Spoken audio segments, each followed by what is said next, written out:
자, 국민의힘이 빨리 때리라 선복하겠다고 자신이 있는 척 그러더니만 어제 탄핵 심판 선고가 예정되니까 오후 1시부터 헌재 근처에 진공지역 경찰이 아무도 못 들어오게 하겠다고 막은 지역에 지금 국민의힘 의원들이 9명이 들어가 있고 윤통 선고일까지 총력전에 돌입한다고 말을 하고 있습니다. 그리고 지금 원외 당협위원장들의 필리버스터 기자회견 1인 시위가 이어지고 있다고 이야기하고 윤통이 잘 될 거다고 지금 염원하고 있다, 이렇게 입장을 밝히고 있어요. 자, 그래서 제가 3부에서는 여기저기서 나오는 썰들을 좀 이야기하도록 하겠습니다. 그래서 지금 우리가 생각하는 최고의 뺀질이 얄미운 이준석이는요, 윤 탄핵이 만장일치 인용될 거라고 전망을 했습니다. 자, 왜 이렇게 전망하는가 하면 그는요, 지금 국민의힘이 오판을 하고 있다라고 이야기를 하고, 자, 윤통이 조기 대선이 열리면 자신이 지지하는 후보를 적극 밀어줄 거고 그가 당선되면 자신을 사면 복권시켜 줄 거라고 생각할 것이다, 이렇게 말을 했고요. 조기 대선이 홍준표, 한동훈 구도로 갈 거라고 다소 듣기에 황당한 소리를 했어요. 자, 그런데 박지원, 그리고 최근에 저쪽에 붙어서 아주 얄밉게 떠들고 있는 김진, 그리고 박주민, 또 그리고 진중권 등 이런 자들은 마치 8대 빵의 결론이 나올 거다, 5대3 대드락 교착 상태에 빠져 있다라는 자기들 나름대로의 환상에 빠져가지고 탄핵이 잘 될 거라고 기대하고 있다. 이 테마주가 어제도 오르고 오늘도 급등하는 것을 보면 이것이 뭘 의미하겠느냐, 돈에 사람이 제일 민감하지 않느냐, 그렇게 봤을 때 이 테마주가 어제만 잠깐 오른 게 아니라 오늘도 많이 오르고 있다는 것은 그것은 결국 인용 가능성이 높다라는 것을 의미한다.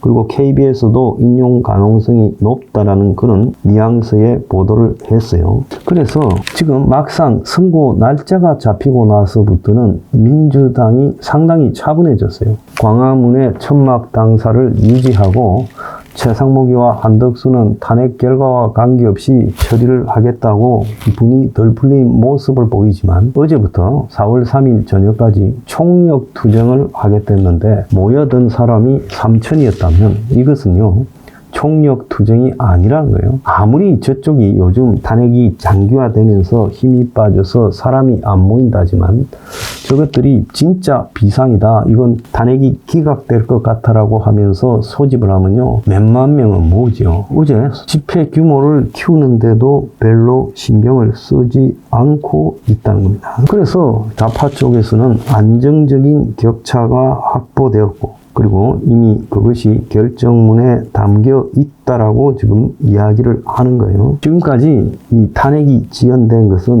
중대성 그리고 절차적 하자, 특히 절차 문제 때문에 논란이 있어서 지연이 됐는데 언론의 여론이 이재명이가 공직선거법 2심 무죄 선고 이후에 완전히 이재명 쪽으로 넘어갔고 헌법재판관들도 그렇게 넘어갔다. 자, 그래서 생중계를 하고 방청도 허용한다는 것은 만장일치로 결론이 난다는 겁니다. 그간에 몇 개의 절차 방법에 있어서 제한적인 대립이 있었지만은 이것이 해소되었다, 이렇게 말을 하고 있습니다. 그리고 날짜만 어제 발표했지 사실상 금요일날 판결로 이미 결론이 나 있었다, 이렇게 말을 하고 있어요. 자, 그래서 뉴스타파의 봉지욱 기자라는 친구, 좌파들 쪽에서는 좀 유명하지요. 그래서 그 봉지욱이 노무현을 죽인 검찰이 숙의 윤석열을 살렸지만 이틀 후면 숨통이 끊어진다,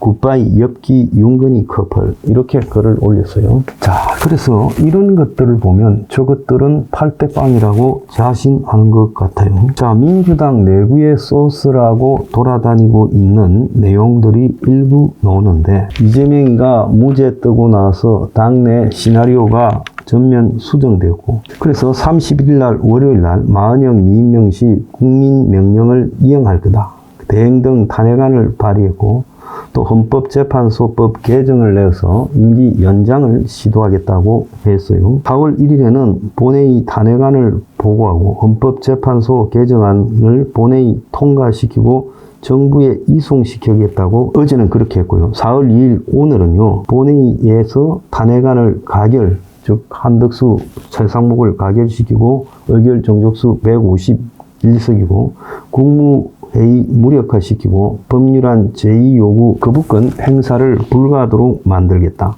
그리고 이제 탄핵이 계속 지연되면 4월 16일 날 마은혁을 임명하고 4월 18일 날 문행배 이미선의 임기를 연장하고 헌재가 탄핵 심판 평의를 제기하고 4월 25일 날 탄핵 선고를 하도록 만들겠다. 그러면 마은혁이 들어가면 6대3이다. 이런 이야기가 지금 보수 쪽에서 민주당 거라고 떠들어가고 있어요. 그런데 헌재가 빨리 함으로써 이 6대3 구도가 깨졌다. 또 이 H일보 취재로 최초 확인된 소문으로만 떠돌았던 헌법재판관들의 말다툼 정황을 이야기하고 있어요. 재판관들 사이에 의견 조율이 전혀 안 됐고 제대로 된 평의를 진행한 적이 없고 4대4 구도가 변화가 없고 민주당이 막판에 김영두, 정영식 재판관 로비 나서서나 실패했고 커뮤니티 댓글을 중심으로 김형두가 민주당으로 줄을 섰다라는 내용을 확산시키는 심리전을 전개하고 있다. 재판관 사이에 다툼을 취재한 또 다른 기자는 감정이 섞인 언사가 오고 갔고 김영두, 정영식, 조한창이 김복형을 강력 두둔했고 특히 주목할 점은 정계선에 대한 집중 포화가 있었는데 문행배 이미선이가 가만히 있었고 그래서 이재명의 무죄 선고는 중도 재판관들로 하여금 보수 쪽으로 돌아서버리게 만들었다. 이렇게 말을 했는데 자, 한국일보가 이것과 비슷한 기사를 3월 28일 날 썼어요. 변론 종결 한 달 지났는데 고성 오가고 평의도 제대로 안 열렸고 헌재 내부에 이상 기류가 감지됐고 막바지에 작업에 들어갔지만은 이견이 여전해서 마무리를 못 짓고 있고 그래서 걱정이다. 이런 기사를 썼어요. 그리고 이제 김영두 관련해서 찌라시가 돌아다니고 있는데 좌파들은 김영두가 좌파 쪽을 들 확률이 0.5 이상에서 1에 이른다. 그래서 확률이 더 높다. 중도 좌파로 분류하고 있는데 그런데 이는 김영두가 좌파를 얼마나 극히 혐오하는지를 몰라서 하는 희망회로다. 김영두가 좌파를 극혐하기 시작한 것은 그 결정적 계기는 법원 행정처 차장을 맡고 있을 때 김영두가 실력과 인성이 좋아서 대법관, 대법원장 물망에도 올랐는데 법원 노조의 극심한 반대에 의해 자초되었고 헌법재판관 임명받았을 때도 극심한 반대에 부딪혔다. 김영두는 소문난 효자인데 헌법재판관 지명 후 청문회에서 민주당의 표륜성 공격 질문에 상처를 당하게 받았다. 그래서 윤통 관련 평의에서 그는 어떤 생각인지 알 수 없는 포커페이스를 유지했는데 그런 그 내용에 대해서 민주당은 막연히 김영두가 호남 출신이니 우리 편을 들 거라고 생각했는데 이거는 김영두를 몰라도 한참 모르는 이야기다. 김영두는 약간의 보수 성향이 있고 좌파를 극혐하고 있다. 김영두가 얼마나 좌파를 극혐하는지는 같은 이 호남 출신 최강욱이가 제일 잘 알고 있다.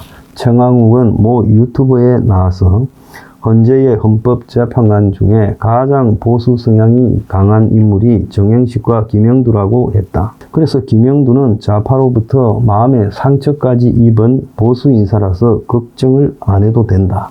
그렇게 또 하고 있고요. 또 기존 찌라시와는 전혀 다른 박찬대의 분류에 따르면 확실한 인용파 문행배 이미선 정계선, 확실한 기각파 김복형 정영식 조한창, 기타 김영두 그리고 정정미 이렇게 이제 이야기가 나오고 있고 그래서 박찬대는 김복형 정영식 조한창을 그래서 을사오적이 되지 마라고 이야기를 했다 이런 말이 나오고 있어요. 그래서 보수 진영에서 굉장히 낙관적인 이야기가 돌아다니는 근거는 사실은 이런 찌라시에 나온 말들을 근거로 해서 하고 있어요. 그래서 어떤 일보다 어떤 기자다 이렇게 이제 근거를 대면서 내부 상황이 이렇다. 그러면서 실제로 그 내용과 유사한 기사들을 또 이렇게 증거 자료로 들이밀고 있어요.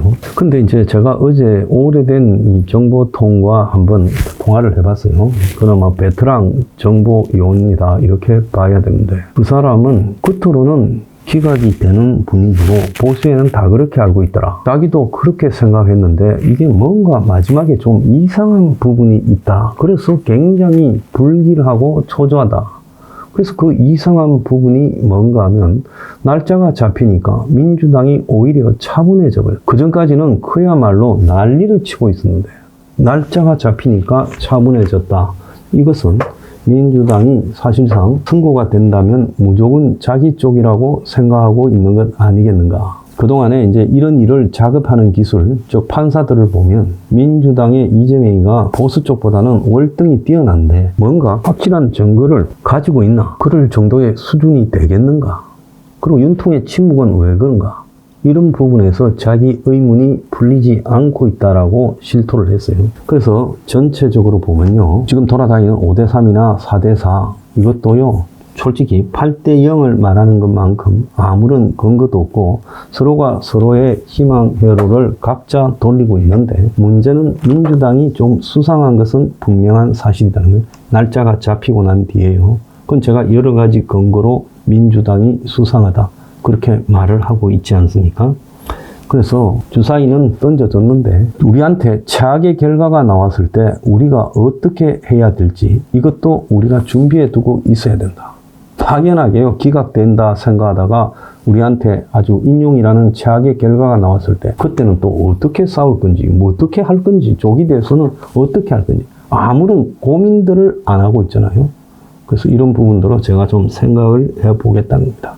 기각이 됐으면 좋겠지만은 이것은 상대가 있는 게임이고 영향을 미치는 부분이 지극히 제한되어 있는 현재 재판관들이 알아서 엿박 까먹을 문제이기 때문에 이걸 가지고 뭘 확실하게 자신을 할 수 있다는 것은 없다는 겁니다. 우리가 그걸 명심해야 돼요.